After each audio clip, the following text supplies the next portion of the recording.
এটা কিন্তু উপহার দেওয়া বা সাধারণ কোনো ফুল না, এটা হচ্ছে এই সাজনা ফুল। সাজনা ফুল। আচ্ছা ভাই, আমি আপনার কাছে জানতে চাই, এখন তো সাজনার কোনো সিজন না, তারপরেও কিন্তু সাজনার ফুল যথেষ্ট হচ্ছে যথেষ্ট গাছে, হচ্ছে। এটা গাছও কিন্তু ফলন আসছে। এটা কি জাতের সাজনা? এটা 12 মাসি সাজনা। এটা কোথা থেকে সংগ্রহ করছেন? এটা সাজনাটা সংগ্রহ করছি তামিলনাড়ু থেকে। তামিলনাড়ু থেকে? আপনি ওখানে গেছিলেন না? না না, ওইখানে অনলাইনের থেকে আমার এই মানে বীজটা চারাটা বীজ বীজ নিয়ে আসছেন? বীজ বীজ আনি না, আমি রোপণ করে সারা পুড়ায় তার বাদে আমি রুইছি। আচ্ছা আচ্ছা, তাহলে তো কিরকম, মানে 1 কেজি বীজটা কিরকম খরচ পড়ছে? কত খরচ পড়ছে? 1 কেজি বীজ এই লাগাত পৌঁছাইতে আমার 18,000 টাকা কষ্ট হয়েছে।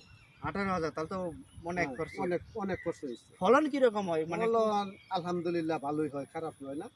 তবে এই যে এটারে আমি গত সপ্তাহে হ্যাঁ, 45 কেজি নিয়েছি, তাতে 120 টাকা কেজি বেচছি। 120 টাকা কেজি, তাহলে 45 কেজি তো তার- আর 10-20 টাকা বেশি বিক্রি করতে পারতেন। হ্যাঁ হ্যাঁ, আমি আচ্ছা, এই ভাই আপনার কাছে আসছে মূলত এটার একটা কাটিং পিস নেওয়ার জন্য। আপনি আমাদের জানাবেন, পরে আপনার ফার্মে আমরা যাব যে কিরকম হয়েছে, ফলনটা লাগাইছেন, ঠিক আছে?